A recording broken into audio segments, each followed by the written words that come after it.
The Arizona sun scorched bare skin. Hooves thundered behind her like death closing in. An Apache girl sprinted along the old Chiricahua Trail, barefoot, breath ragged, a hide-wrapped bundle clutched tight against her chest. She skidded to a sudden stop. In front of her stood a lone white man beside a broken fence line, pliers in hand, no horse, no gun, only the dead eyes of a man who had buried his heart years ago. At the far end of the valley, 3 riders appeared, red dust boiling behind them, coming fast, faster.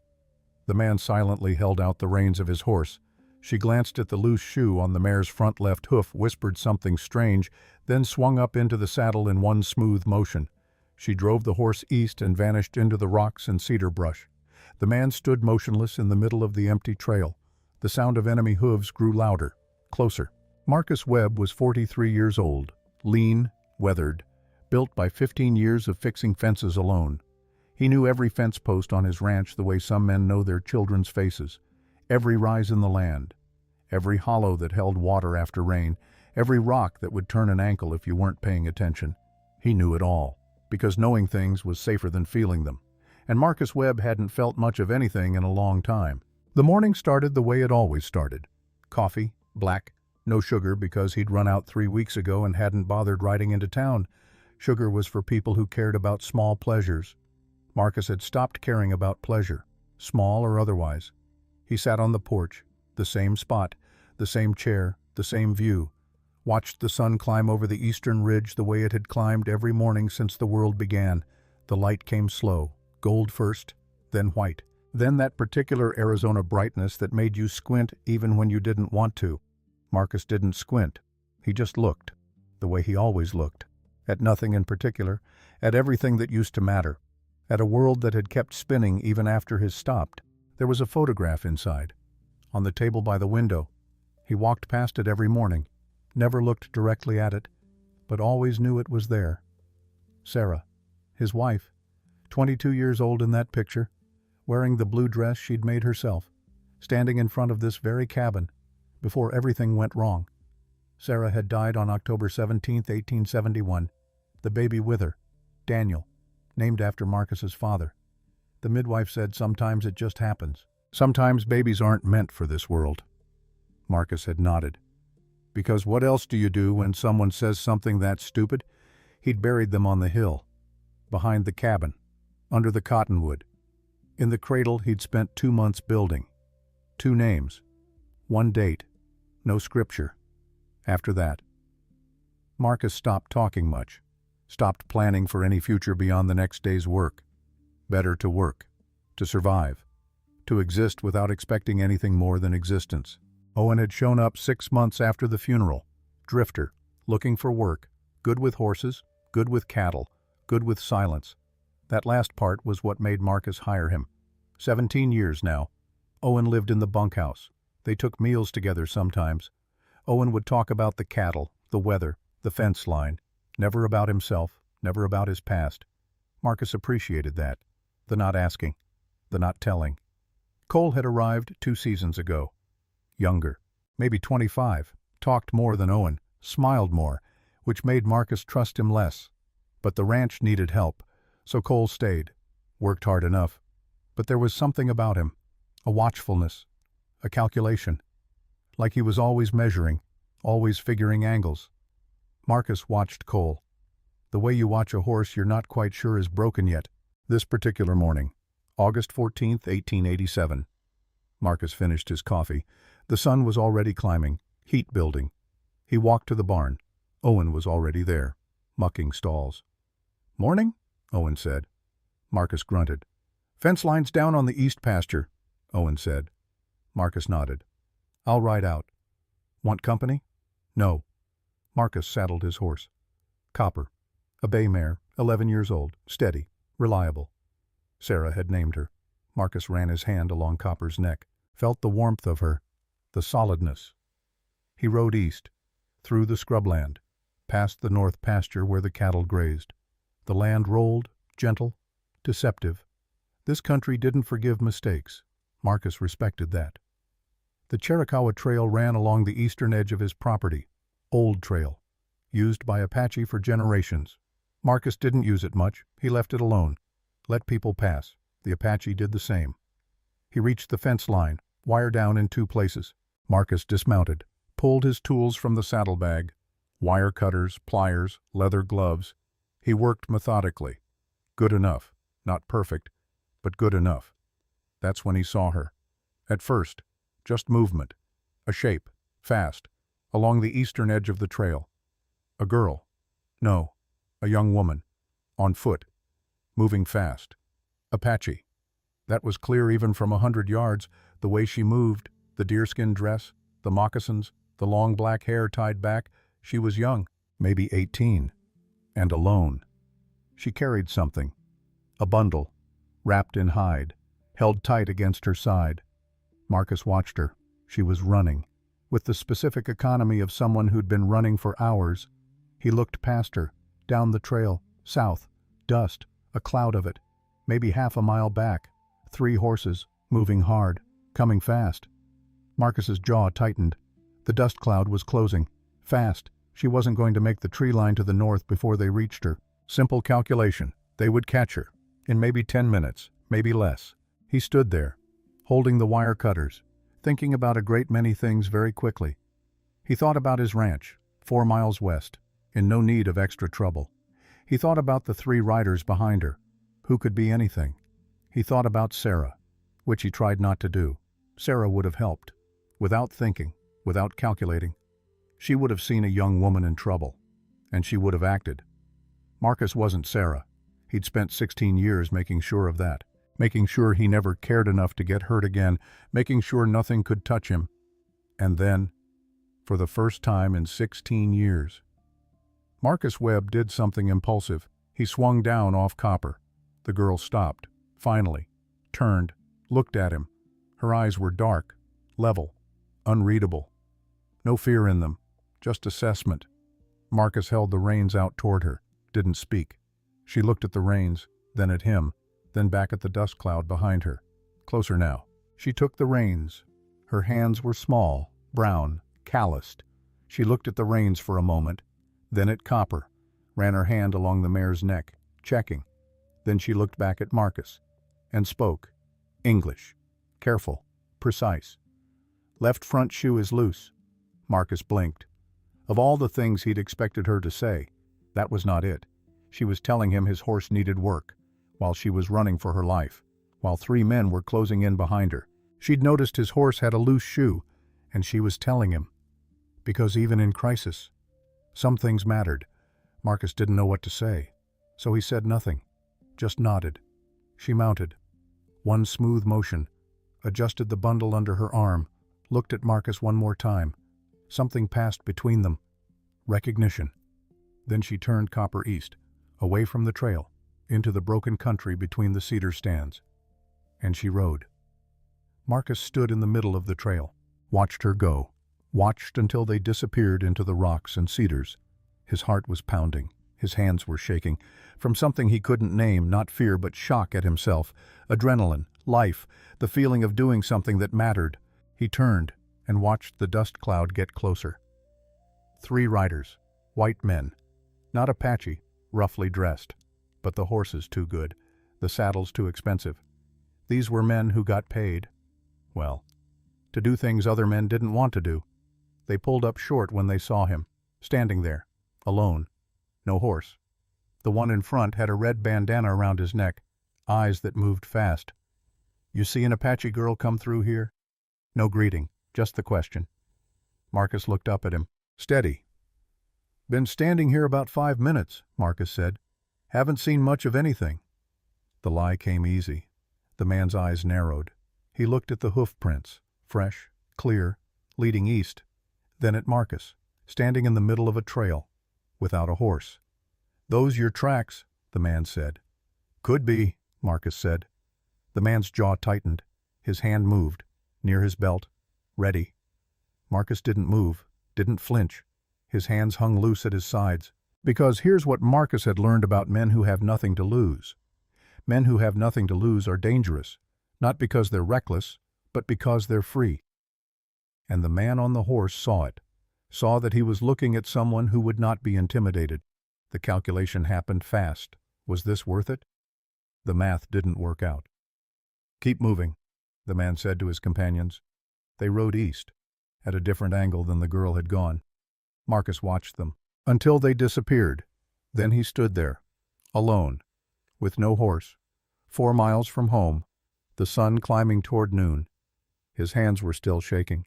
He looked at them, not from fear, from shock at himself. He set the tools on the ground, started walking. West, toward home. 4 miles, under the August sun, with no water. Marcus walked, one foot in front of the other, but his mind was racing. Why had he done it? He didn't know her. Those eyes, that's what kept coming back to him. Those dark, level, fearless eyes, and the loose shoe. She'd noticed, while running for her life. She'd told him, because it mattered. The sun was brutal. His mouth went dry after the first mile. By the 3rd mile, he wasn't thinking about the girl anymore. Just water, shade, relief. He reached the ranch just under 2 hours after he'd started walking. Owen was at the gate. He stopped dead when he saw Marcus, on foot. "Jesus, Marcus." Owen's voice, rough, worried. "Where's Copper?" Marcus let Owen guide him to the trough, let him splash water on his face. Marcus drank. "I lent her," Marcus said. Owen stared at him. "You what?" "I lent her," Marcus repeated. "To who?" "Somebody who needed her more than I did this morning." Owen looked at him. That long look. But Owen didn't say it, just looked. Then, "All right." He handed Marcus another horse. "Get inside. Get out of this heat." Marcus nodded, took the mare's reins, led her to the barn. Then he stood there, in the cool darkness, breathing. What had he done? He'd helped someone, that's all. It wasn't complicated. It was just decent. He went inside the cabin, sat at the table. The photograph of Sarah was there. He looked at it, really looked. He went inside the cabin, poured water, drank deeply. The cool darkness wrapped around him. The next 3 days passed quietly. Marcus worked. Owen worked. Cole asked about Copper once. Marcus gave him the same answer. Lent her out. Cole looked skeptical, but didn't push. Marcus checked the cattle, fixed the roof, walked the fence line, normal things. But they felt different somehow, like he was noticing them more. He was waking up, after 16 years of sleepwalking, and it was uncomfortable, disorienting, pins and needles, pain, but also sensation, feeling, life. On the evening of the 4th day, Marcus was on the porch, coffee, watching the light fade. Owen came up from the barn, walking faster than usual. "You got company," Owen said. "East Ridge." Marcus looked. The light was going gold and long, and on the ridge that ran along the eastern edge of his property, there were shapes. He counted, 5, then 7, then more. A line of riders, along the ridge, still as the rock itself, watching the ranch. "Apache?" Marcus asked. "Chiricahua," Owen said. "By the horses." Marcus set down his coffee. He thought about getting his rifle, decided against it. Reaching for a gun when someone is watching you is a message. "Let's wait," Marcus said. Owen nodded, took up position on the porch, his rifle across his knees. They waited. The riders on the ridge didn't move. The light faded, gold to orange, orange to red, red to purple, purple to black. And when the last of it was gone, the riders were gone. Marcus stayed on the porch, looking east, into the darkness. It was a message, obviously. But what did it say? No way to know, not yet. So Marcus just waited. At first light the next morning, Marcus walked out to feed the horses, and stopped. At the gate. Copper. She was standing there, patient. Marcus approached slowly, ran his hand along her neck. She was warm, solid, real. But she looked different, better. Her coat had been brushed, thoroughly. Her mane was untangled. Her hooves were clean. The shoes, all 4 of them, reset. The work was professional, and tied to the saddle horn. A small bundle, wrapped in cured hide. Marcus untied it. His hands were shaking again. He opened the bundle. Inside, a piece of dried venison, a handful of piñon nuts, and a length of beadwork, blue and white, on a thin leather cord. Marcus held the beadwork up to the morning light. The work was intricate, Precise. Tiny beads. Hundreds of them. The kind of work that takes time. Hours. Days, maybe. The kind of work that means something. Someone had made this. For him. Marcus stood there, in the early light, holding the beadwork, feeling everything. Gratitude, confusion, wonder, fear, all of it. The full spectrum of human emotion that he'd been avoiding for so long. He put the venison and nuts in his coat pocket, carried the beadwork inside, set it on the table, next to Sarah's photograph. Blue dress, blue and white beads. He looked at both. For a long time, someone had honored the gift, by caring for it, by returning it better than it had been given. Marcus stood in the barn, his hand on Copper's neck, thinking about honor, about gifts given and returned, about languages that didn't need words. 2 days later, a rider appeared, coming in from the east, openly, in daylight, at a walk. Marcus was at the corral, working with a young gelding. He saw the rider coming. Apache, young, male, maybe 20, riding a pinto mare. The rider sat easy, confident. The young man rode up to the gate, stopped, looked at Marcus, waited. Marcus set down the saddle, walked to the gate, opened it. "You are the man from the trail," the rider said. His English was careful, deliberate. "I am," Marcus said. "My name is Kai," the young man said. "I was sent to speak with you." Marcus studied him, young, strong, serious. "Come in," Marcus said. "I'll put on coffee." Kai dismounted, followed Marcus inside. The cabin was small, one room.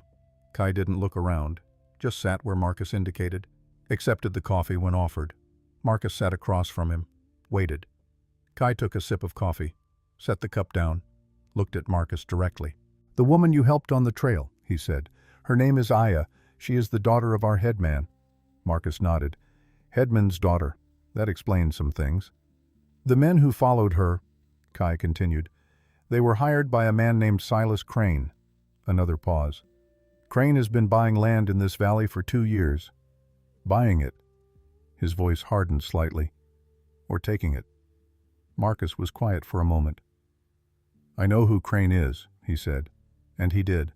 Silas Crane had appeared about 3 years ago. Money from back east. He'd acquired 3 ranches in the past 18 months. The Henderson place. Henderson sold, or said he sold, left in the middle of the night, the Clifton Ranch.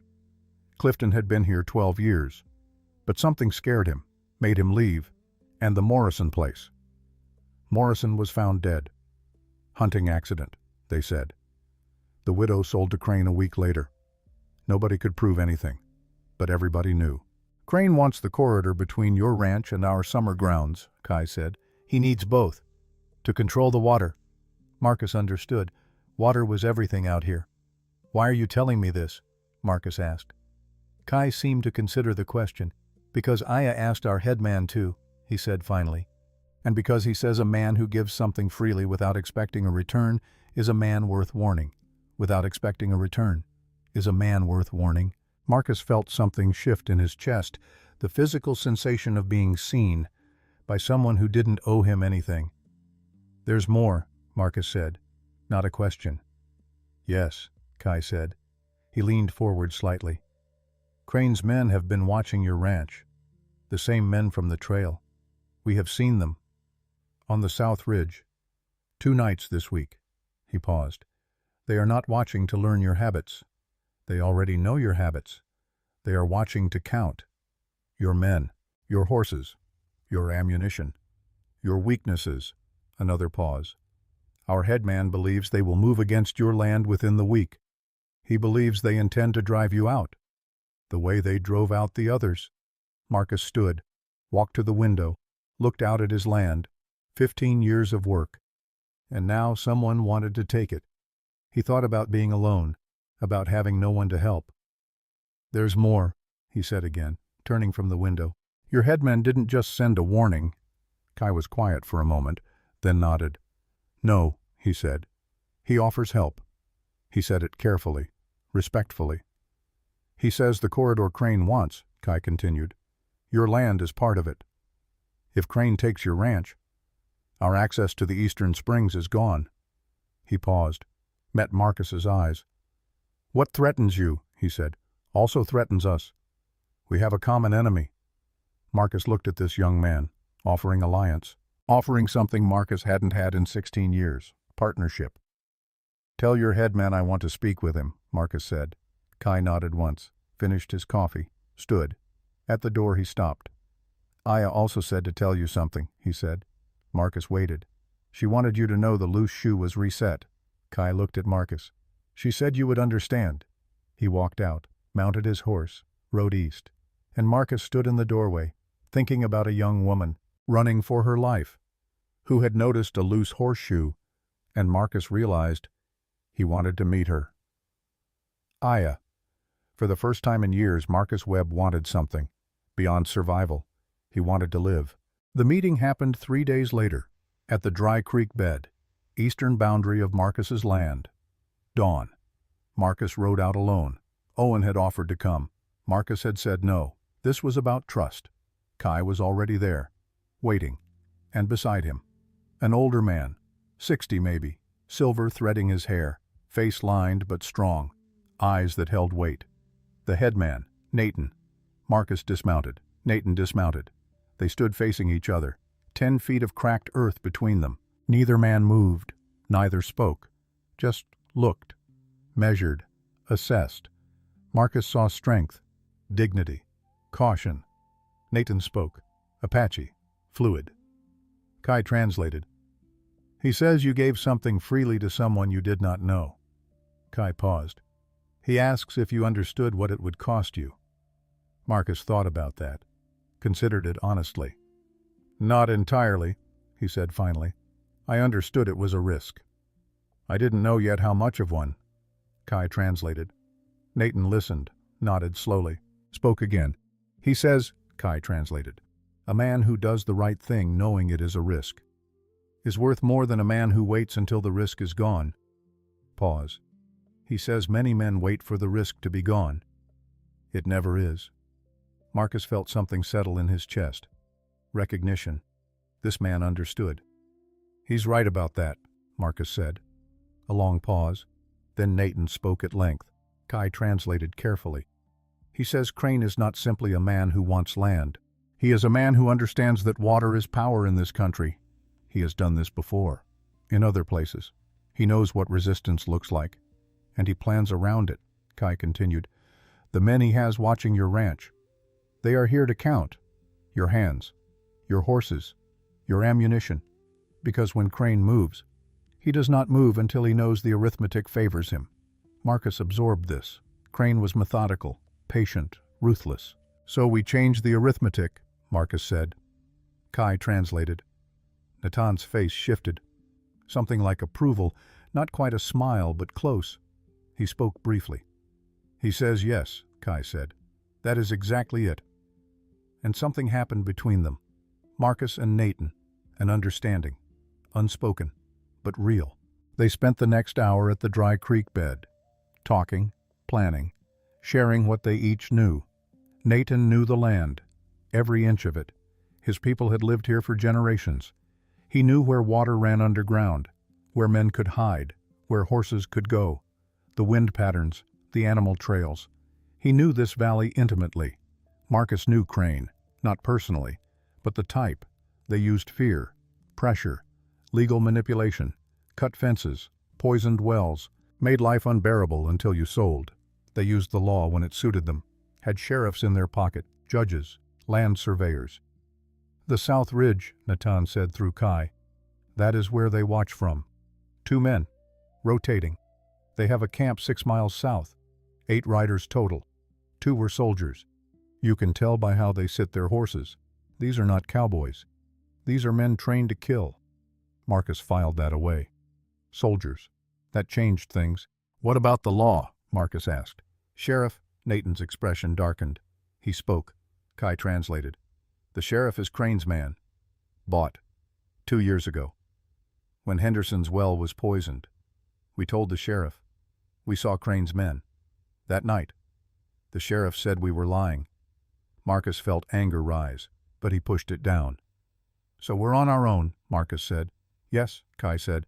We are on our own. Marcus looked at Nathan, made a decision. Tell him, Marcus said to Kai. Tell him the truth. Pause. I have 2 men. Owen, loyal, 17 years. Cole, newer, 2 seasons. I don't know if I can trust Cole. Pause. I have ammunition for maybe 3 days of fighting. If we're careful. I have 30 head of cattle. Not enough to matter. Pause. I have no friends in town. No allies. I spent 15 years making sure I had no debts. No obligations. Longer pause. That served me well. Until now. He stopped, looked at Natan. Tell him I thought being invisible meant being safe. Tell him I was wrong. Kai translated, slowly, carefully. Nathan listened. His face didn't change, but something in his eyes did. A softening. He spoke. He says, Kai translated, you have been trying to disappear. To be left alone. Pause. He says Crane does not leave anyone alone. Sometimes the only way to protect what is yours is to stand up and be seen. Marcus felt that truth land. Heavy. Tell him I think he's right, Marcus said. Nathan nodded once, spoke again. He says he will send 4 men. Warriors. They will help you prepare. They will watch the South Ridge. They will be your eyes. When Crane's men come, and they will come. Soon. I'm grateful, Marcus said. Nathan held up a hand, spoke. He says do not be grateful yet. This will cost both of us. When white men in town learn you are working with Apache, they will turn on you. When white men in town learn you are working with Apache, they will turn on you. When our people learn we are protecting a white man's ranch, some will question. Pause. He says this alliance. It will cost both of us. But the cost of not allying is worse. Marcus understood, completely. I accept the cost, Marcus said. Nathan smiled then, small, brief, but real. He stepped forward, held out his hand. Marcus took it. The handshake was firm, brief, no words, none needed. The agreement was made. They mounted their horses, then they rode, in opposite directions. And Marcus felt possibility, the sense that maybe he wasn't going to lose this time. Owen was waiting at the gate when Marcus returned. Well, Owen said. They're going to help, Marcus said. Owen nodded, slow. Cole's not going to like it. I don't care what Cole likes, Marcus said. Owen smiled, small. Good, he said. The next day, just before noon, 4 riders appeared, coming from the east. Apache, young, strong. Marcus met them at the gate. Kai was with them. 3 others Marcus didn't know. This is Tahoma, Kai said. A tall man, maybe 25, scar across his cheek. He is our best scout. Tahoma nodded, didn't speak, just looked at Marcus, measuring. This is Nitus, Kai continued. A shorter man, stocky. He knows horses better than anyone. Nitus grunted. And this is Kuruk, the youngest, maybe 18, eager, nervous. His first time working with white men. Kuruk looked at the ground, then at Marcus, then away. Welcome, Marcus said, meaning it. They spent the afternoon walking the ranch, all of them. Marcus, Owen, Kai, the 3 warriors, even Cole. Though Cole hung back, watching, suspicious. Tahoma saw everything, pointed out weaknesses Marcus hadn't noticed. This fence line. A man could cut through in 30 seconds. If you moved the posts here, it would take 5 minutes. 5 minutes is enough time to hear them. Nitus examined the horses. This one, pointing to a roan gelding, lame in the right front. You don't see it yet, but in 3 days, he will not be able to run. Marcus checked. Nitus was right. Heat in the hoof, early stage. But there, Kuruk asked questions. Where did Marcus keep ammunition? How many rifles? How much water stored? Marcus answered honestly. Yes, 3 rifles. Ammunition for maybe 4 days if they were careful. Water for a week, food for longer. Good, Kai said. Crane will try to starve you out. Or burn you out. We need to make sure neither works. They worked until sundown, moving things, reinforcing fences, clearing sight lines, establishing positions. When the attack came, not if, when. Cole pulled Marcus aside as the light faded. You really trust them? He asked. Low, private. Marcus looked at him. Cole was sweating, nervous. Yes, Marcus said. Why? Because they didn't have to help, Marcus said. But they are. That's all I need to know. Cole looked away. The men in town. They hear about this. They'll turn on you. Let them, Marcus said. Cole shook his head. You're making a mistake. Maybe, Marcus said. But it's my mistake to make. Cole walked away, toward the bunkhouse, shoulders tight, angry, or scared. That night, after the Apache riders had left, after Owen had gone to bed, after Cole had shut himself in the bunkhouse, Marcus sat on the porch. Coffee, stars, the kind of silence that comes after a good day of work. He thought about Nathan, about the handshake, about trust given between men who had every reason not to trust. And he thought about Aya, who he still hadn't met, but who had started all of this. He wanted to meet her, thank her. The wanting was there, clear, persistent, growing. 2 days later, Aya came to the ranch. Marcus was at the corral, working with the young gelding again. He saw the riders coming, 2 of them, from the east, Kai, and her. Marcus's heart did something strange, skipped. He set down the lead rope, walked to the gate, tried to look calm, like his hands weren't suddenly sweating. They rode up. Kai dismounted first, then Aya. She was striking, angular, strong, dark eyes that looked at you, really looked. She wore a different dress, still deerskin, but cleaner, decorated with beadwork, blue and white. Her hair was loose today, long, black. She walked toward Marcus. Kai stayed by the horses. Marcus just stood there. She stopped, 5 feet away, looked at him. You are the man who gave his horse, she said. English, better than Kai's, more fluid. I am, Marcus said. His voice came out rough. He cleared his throat. And you are the woman who noticed the loose shoe. Something flickered in her eyes. Amusement, maybe. I am, she said. They stood there, looking at each other, neither speaking. And Marcus felt seen. The same feeling from the trail, not just his face, but him. All the broken parts, all the lonely years. She saw it, and didn't look away. Thank you, she said finally. For the horse. For not asking questions. For lying to the men who chased me. You don't need to thank me, Marcus said. Yes, she said. I do. Pause. Those men.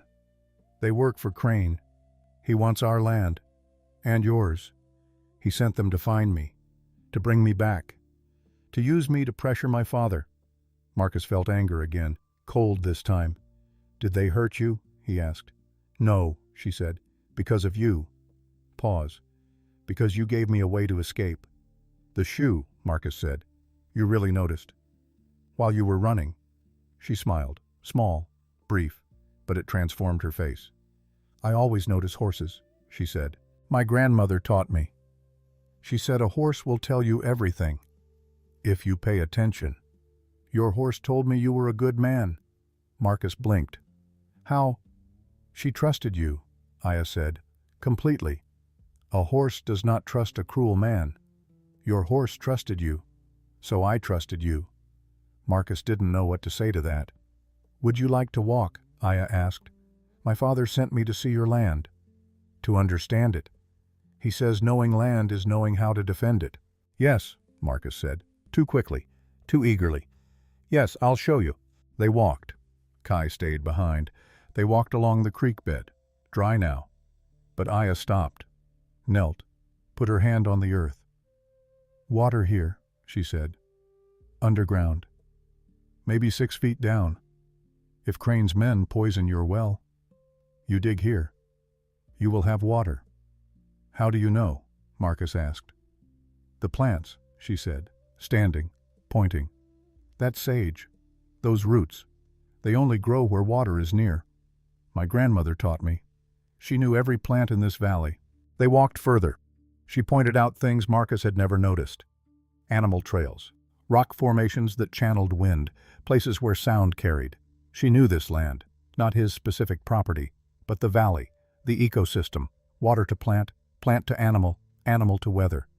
Your grandmother, Marcus said, she taught you all this. Yes, Aya said. She raised me. After my mother died. Pause. Childbirth. Marcus stopped walking, turned, looked at her. Mine too, he said. Quiet. My wife. 16 years ago. The baby died with her. Aya looked at him, those dark eyes.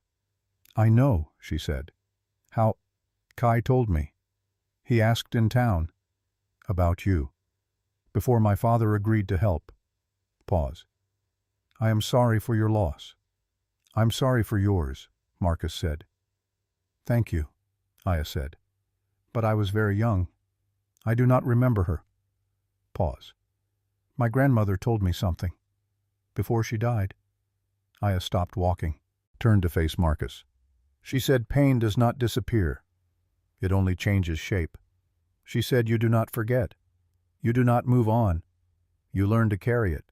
You learn to make room for it, without letting it take all the space. Marcus stood very still, feeling those words land. She was right, he said. Yes, Aya said. She was. They stood there, in the dry creek bed, under the vast Arizona sky, two people who'd lost too much and understood each other, without needing to explain. They walked back, slowly, in comfortable silence. When they reached the gate, Kai was waiting. We should go, he said to Aya. She nodded, turned to Marcus. I will come back, she said. If you want. To teach you more. Pause. Small smile. How to notice things. I want, Marcus said. Too quickly again. I want you to come back. Her smile widened. She mounted her horse, looked down at him. Your horse, she said. Copper. She is well. She is, Marcus said. Thanks to you. Good, Aya said. A good horse deserves good care. Pause. A good man does too. Before Marcus could respond, she turned her horse, rode east, Kai following, and Marcus stood there, feeling alive for the first time in years, not happy, not healed, but alive, awake, present. And it terrified him and thrilled him in equal measure. That night, sitting on the porch, stars overhead, coffee cooling in his hand, Marcus thought about what Aya had said. Pain changes shape. You learn to carry it. And he realized she was right. The pain of losing Sarah, losing Daniel. It hadn't disappeared, would never disappear. But maybe it didn't have to be the only thing he carried. Maybe there was room for other things, new things, purpose, alliance, friendship, and maybe something more. With a young woman who noticed loose horseshoes, who spoke about pain with wisdom beyond her years, who looked at him and saw someone worth knowing. Marcus sat there, long after his coffee went cold, because going to bed meant ending this day, and he didn't want this day to end, didn't want to lose this feeling, this aliveness. So he sat and remembered, not just Sarah anymore, but Aya's smile, her voice, the way she'd looked at him, and Marcus Webb. And Marcus Webb, 43 years old, alone for so long, felt hope over the next week. Aya came twice more, each visit longer than the last. They walked the land. She taught him about plants, about water, about seasons. But they talked about other things too. About loss, about healing, about what it meant to keep living when everything you loved was gone. Marcus found he could talk now. About Sarah. Without the crushing weight. The pain was still there. But it had changed, from something that destroyed him, to something he carried with dignity. On the evening of the 7th day, Marcus was in the barn, checking ammunition, Owen beside him. They heard voices, low, urgent, outside. Marcus moved to the door, looked out. Cole, standing by the fence, talking to someone on horseback, a man Marcus didn't recognize, but the horse. That was one of Crane's horses. Marcus had seen it before. The conversation was brief. Cole handed something over. Paper. The rider took it. Rode off. Fast. Cole turned. Saw Marcus watching. For a moment, they just looked at each other. Then Cole walked to the bunkhouse. Came out with his saddlebag, already packed. I'm leaving, Cole said. I know, Marcus said. Cole stopped. You saw? Yes. You going to try to stop me? No, Marcus said. Cole's face twisted. Anger. Shame. Both. Crane pays better, he said, defensive. And you're a fool. Fighting a war you can't win. With people who'll turn on you. Maybe, Marcus said, but I can sleep at night. Cole flinched, like he'd been hit. They'll kill you, he said. Crane's men. They know everything now. Your positions. Your numbers. They'll come soon. And you'll die. Maybe, Marcus said again, but I'll die standing. Cole shook his head, mounted his horse. You're a fool, Marcus. He rode off. South, toward Crane's camp. Owen came to stand beside Marcus. That's bad, Owen said. Yes, Marcus agreed. He told them everything. Yes. Owen was quiet for a moment. What do? We tell Kai, Marcus said. Tonight. And we prepare. Because they're coming. Soon. The attack came on the third night after Cole left. Just like Nathan had predicted, Marcus heard them before he saw them. That particular quality of silence. The desert going quiet. Something big moving. He was already at the barn door when Owen appeared, rifle in hand. South fence, Owen whispered. 8 riders. Maybe more. Marcus nodded, checked his own rifle. Tahoma materialized out of the darkness. They are spreading out, he said. 4 at fence. 2 moving to barn. 2 to house. Positions, Marcus said. They moved. Owen to the root cellar. Stone walls. Good cover. Marcus to the barn loft. Height advantage. Tahoma disappeared. Back to where Nidus and Kuruk waited on the ridges. All of them waiting. The riders came slowly, deliberately, carrying things. Cans, rope, torches not yet lit. They were going to burn him out. Except, they didn't know about the Apaches on the ridge. Didn't know that Marcus had spent days preparing. The arithmetic had changed. Marcus stepped out of the barn, into the open, making himself visible. The riders stopped, surprised. I know who sent you, Marcus called. His voice carried, clear, calm. Silas Crane. The riders shifted, uncertain. I know what he's been doing in this valley, Marcus continued. Henderson. Clifton.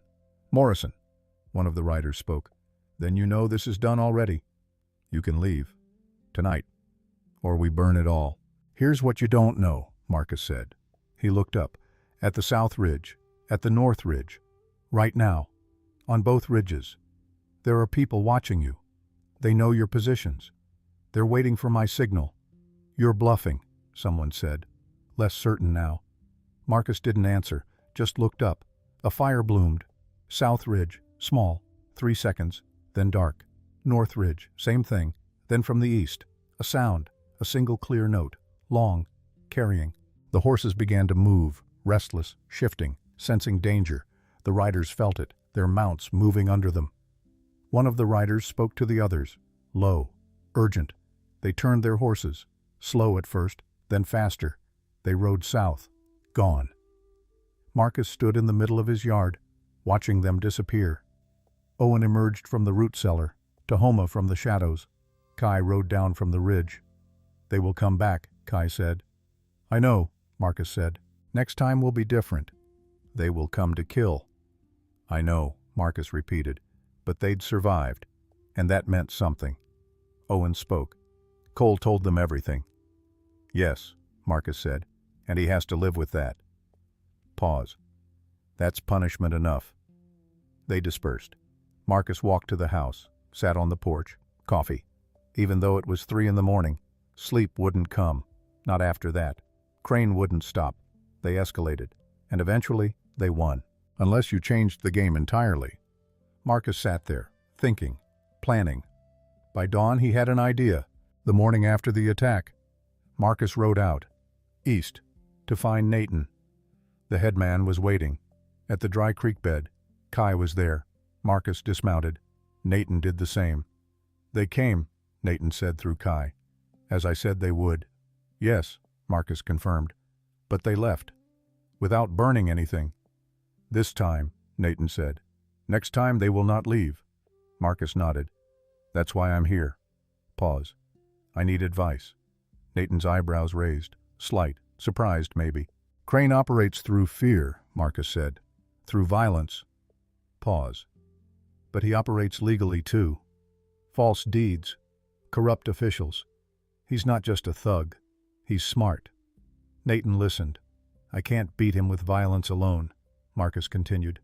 Even with your help. He has more men. More money. Pause. But if I can prove his deeds are false, if I can expose his corruption, I can take away his legal standing. Without that, he's just another criminal. Natan spoke. Kai translated. He says you need evidence. Yes. He says you need witnesses. Yes. He says you need someone the territorial government will believe. Pause. Not Apache. They will not believe Apache. You need white witnesses. Marcus felt the truth of that. Bitter, but true. Henderson, Marcus said. Clifton. The family's Crane drove out. If they'll testify. Will they? Kai asked. I don't know, Marcus admitted. They're scared. Pause. But if I can show them they're not alone, that others are willing to stand. Maybe. Nathan spoke at length. Kai translated carefully. He says this is wise. Violence only brings more violence. But exposing corruption, that is how you truly win. Pause. He says truth wins battles that weapons cannot. Nathan continued. He says he will send riders to find Henderson, to find Clifton, to bring them word that they are not alone. Pause. He says fear grows in isolation. Courage grows in community. Marcus felt gratitude. Deep. Thank you, he said. Nathan shook his head, spoke. He says, do not thank him yet. This will take time, and Crane will not wait. He will attack again. Soon. Harder. I know, Marcus said, but at least we have a path. Not just survival, but victory. Nathan smiled. Small. He stepped forward, placed his hand on Marcus's shoulder, spoke directly, in Apache. Words Marcus didn't understand, but the meaning was clear. Respect, solidarity, brotherhood. Marcus placed his hand on Natan's shoulder, returned the gesture. No words needed. Over the following 3 weeks, Marcus worked the ranch, Owen worked beside him. Life continued. Even when waiting for the next attack, riders came and went, Apache scouts bringing news. Henderson had been found, in Colorado, working a small farm, barely surviving. Nathan's riders had spoken to him, told him others were standing against Crane, asked if he would testify. Henderson was thinking about it, scared, but thinking. Clifton was harder to find, had gone farther north, Montana territory. But word had been sent. Meanwhile, Marcus hired a man, a land surveyor, Thomas Pike, independent, from Santa Fe. Pike came to the ranch, looked at the documents, the deeds, the boundaries. This is wrong, Pike said, pointing to Marcus's deed. The boundary here. It doesn't match the original survey. Someone altered it. Crane, Marcus said. Probably, Pike agreed, but I'd need to see his documents to prove it. Pause. And he won't show them voluntarily. What if we forced him? Marcus asked. How? Court order, Marcus said, if we can get the territorial judge. To demand he produce his deeds. Pike considered. That would work, he said slowly. But you'd need evidence of fraud to get the judge to issue the order. I'm working on that, Marcus said, during these weeks. Aya came 4 more times, each visit, longer than the last. They walked the land. She taught him. He listened. But they talked about other things too, about what it meant to keep living, about hope. The 3rd visit, they sat by the creek bed, in the shade of a cottonwood. Aya asked about Sarah, specific questions. What did she look like? What was her laugh like? What did she love? And Marcus answered, finding that he could talk now, without the suffocating grief. She would like you, Marcus said. Aya looked at him, surprised. Sarah, Marcus clarified. If she'd met you, she would have liked you. Why? Because you're like her, Marcus said. Strong. Kind. Pause. You notice things. You make me want to be better. Aya was quiet for a long moment. That is the kindest thing anyone has said to me, she said finally. It's true, Marcus said. She reached over, took his hand, didn't let go this time, just held it. And they sat there, under the cottonwood, holding hands, 2 people who'd lost too much, finding something new. 4 weeks after the first attack, Crane came himself. Not to fight, to talk. Marcus was at the corral when he rode up, alone, unarmed, or appearing to be. Silas Crane was 50, well-dressed. Everything about him said money, power. "Mr. Webb," Crane said, dismounting, extending his hand. Marcus didn't take it. Crane withdrew his hand, smiled, not offended. "I thought we should talk," Crane said, man to man. "Your men tried to burn my ranch," Marcus said. "Overzealous," Crane said. "I've spoken to them. It won't happen again." "Because you're here to make me an offer," Marcus said. "Smart man," Crane said. "Yes. I'm prepared to offer you triple what this land is worth. Fair market value? Cash. You could buy a bigger spread. Start fresh." "No," Marcus said. Crane's smile thinned. "You haven't heard the full offer." "Don't need to," Marcus said. "This land isn't for sale." Crane studied him, the amusement fading, something colder taking its place. "I've looked into you," Crane said. "Lost your wife. Your son. 16 years ago." Pause. "That's a long time to be alone." Marcus's hands clenched, but he said nothing. "I understand loss," Crane continued. "I lost a son too. Different circumstances, but the pain is the same." Pause. "I decided after my son died, never to be weak again." Pause. "Money is power. Land is power. I have both, and I'm offering you a chance to walk away with your life."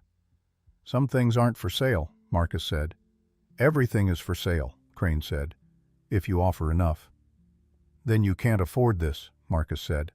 Crane's expression went hard. "I'm trying to be reasonable," he said, "but my patience has limits." Pause. "Take the offer. Leave, or I will make you leave." "I know what you did to Henderson," Marcus said, "to Clifton, to Morrison." "You know nothing," Crane said. "I know enough," Marcus said, "and soon everyone else will too."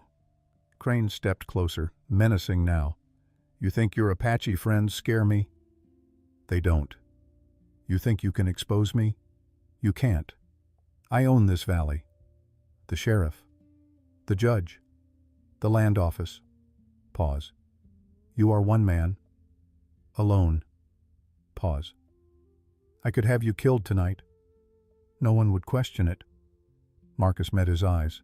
"Steady." "Then do it," Marcus said quietly. "Because I'm not leaving." They stared at each other. A test of wills. Crane broke first, stepped back. "You're a fool," he said. "Maybe," Marcus agreed. "But I'm a fool with honor." Pause. "Which is more than you have." Crane's jaw clenched. He walked to his horse, mounted. "You could have walked away rich," he said. "Now you'll leave with nothing. If you leave at all." He rode off, fast, angry. And Marcus stood there, knowing. This was it, the point of no return. Crane would come now, with everything, and Marcus would either win or die. But he wouldn't run, not anymore. That night, Marcus gathered everyone: Owen, Kai, Nathan, Tahoma, Netus, Kuruk, 3 other Apache warriors, and Aya. They sat around a fire, outside the cabin, under the stars. "Crane came today," Marcus said. "Offered to buy the land. Threatened me when I refused." Pause. "He's going to come back. Soon. With overwhelming force. Not to scare me. To kill me." Silence. "We will stand with you," Natan said through Kai. "When he comes." "I'm grateful," Marcus said. "But I need to know." He looked around the circle. Why are you doing this?" "For me," Natan spoke. Kai translated. "You are not a stranger. You gave your horse to my daughter. Without question." Pause. "That made you family." Marcus felt emotion rise. "And more than that," Natan continued. "You stand for something we value. Honor. Integrity." Pause. "We fight with you. Because fighting with you is fighting for ourselves, for our children, for the right to exist without men like Crane taking everything." Marcus looked at Aya. She was watching him, those dark eyes reflecting firelight. "And you?" he asked. "Why are you here?" She stood, walked around the fire, sat beside him, close. "I am here," she said, "because I choose to be." Pause. "Because you are worth standing with." Pause. "Because when I am with you, I feel seen." Marcus's breath caught. "I see you too," he said. Quiet. Only for her. She smiled, took his hand, in front of everyone, claiming it, and Marcus felt, for the first time since Sarah died, something beyond survival, a stirring he couldn't name. 3 days later, a rider came, from Santa Fe, wearing a territorial marshal's badge. Marshal Clayton, 40, hard face. "Marcus Webb?" he asked. "Yes." "I have a court order," Clayton said, pulling a document from his saddlebag. "Judge Morrison wants to see you." "And Silas Crane." "Santa Fe. 2 weeks." Pause. "Regarding disputed land claims." Marcus took the document, read it. Thomas Pike had done it, had convinced the territorial judge that there was enough evidence of fraud. The judge was ordering both men to present their deeds, their surveys, for official review. "Will you comply?" Clayton asked. "Yes," Marcus said. "Good," Clayton said. "Because if you don't, I'll arrest you." Pause. "And Crane too. This ends legally. One way or another." He rode off. Marcus stood there, document in hand, heart pounding. This was it, not a battle of weapons, but of truth. If Marcus could get Henderson to testify, get Clifton, get the deeds examined, he could win, really win. 2 weeks later. Santa Fe. The courthouse was small, adobe, cool inside despite the heat. Judge Morrison presided, 70 years old, white beard, no-nonsense expression. Crane sat on one side, with 2 lawyers, expensive suits. Marcus sat on the other, with Thomas Pike, and surprisingly, Henderson. The man had come. After 2 months of hiding, he'd come to testify. "Mr. Henderson," Judge Morrison said, "tell the court what happened." Henderson stood, nervous, hands shaking. But he spoke, about the poisoned well, about Crane's men, about the threats, about selling his land for a fraction of its worth, because he was afraid, for his family. "And you witnessed Mr. Crane's men at your well?" the judge asked. "No, sir," Henderson said, "but the Apache did. They told me that night. They saw 2 men pouring something in the water." Crane's lawyer stood. "Hearsay, Your Honor. Apache testimony is not reliable." "I'll decide what's reliable," Judge Morrison said. Cold. "Sit down." The lawyer sat. Next, Thomas Pike presented his survey, showing the boundary discrepancies, the altered documents, the impossibility of Crane's claims. "Mr. Crane," Judge Morrison said, "present your documentation." Crane's lawyers produced documents, deeds, surveys, all looking official. But Pike examined them, found the discrepancies, the dates that didn't match, the signatures that looked wrong. "These are forgeries," Pike said. "Professional ones, but forgeries nonetheless." Crane's lawyer objected, vehemently, but Judge Morrison called for an expert, from the land office, to examine the documents. The examination took 5 days. Expert testimonies another 3. The proceedings continued for 2 full weeks. Witnesses, cross-examinations, evidence reviewed. Finally, the verdict came. "Forgeries," the expert confirmed. "Multiple documents. Dating back 3 years. Systematic fraud." Judge Morrison looked at Crane. His face was stone.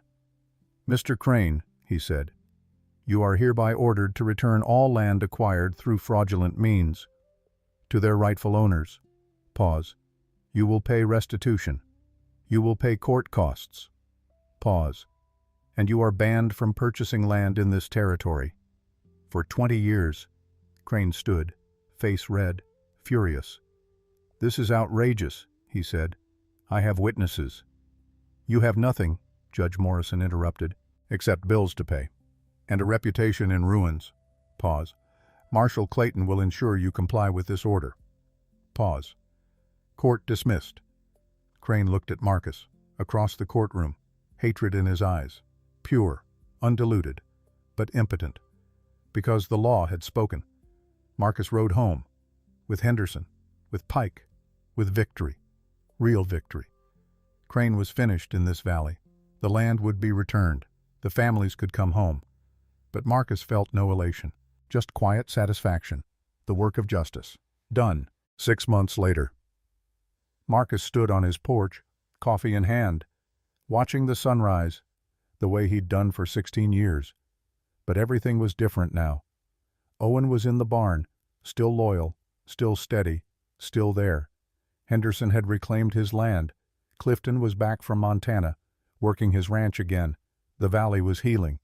And footsteps behind him, soft, familiar. Aya.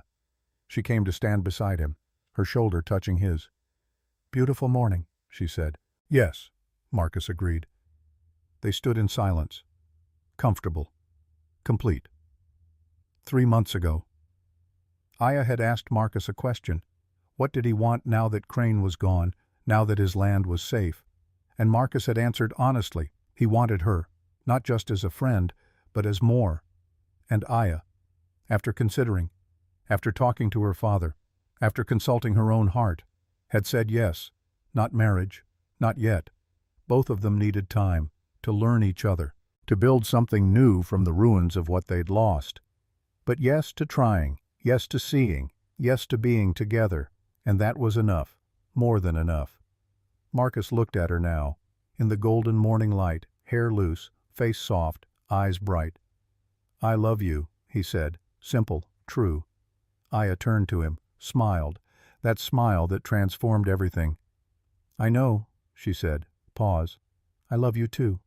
She leaned up, kissed him, soft, sweet, brief, and Marcus, 43 years old, 16 years alone, 16 years convinced he would never feel anything again, felt everything, joy, hope, love, gratitude, all of it flooding through him. "Thank you," he whispered, against her hair. "For what?" "For noticing." Aya laughed. That sound, like water over stones, like music, like life itself. "Always," she said. "I will always notice." And Marcus knew. She wasn't just talking about horseshoes, she was talking about him, about seeing him, really seeing him, all of him, the broken parts, the healing parts, the parts that would never fully heal. And loving him anyway. They stood there, on the porch, watching the sun climb, watching the valley wake, behind them, the cabin, where Sarah's photograph still sat, where Marcus still remembered, still honored, still carried that first love. But beside him, Aya, the second love he never expected, the gift he didn't know he needed, the proof that hearts could break, and still have room for more. The valley spread before them, green where water ran, golden where sun touched, endless, beautiful, home. Marcus had spent 16 years invisible, and in the end it hadn't worked. Danger had found him anyway, but so had something else. Community, alliance, friendship, love. And standing there, with Aya beside him, with Owen in the barn, with Nathan's people now trusted neighbors, with the valley finally free from Crane's shadow, Marcus understood what Sarah had tried to tell him. That last day, what she'd whispered, that he couldn't hear over his own grief. He understood it now. Keep living. That's what she'd said. Keep living. And finally, after 16 years, Marcus was.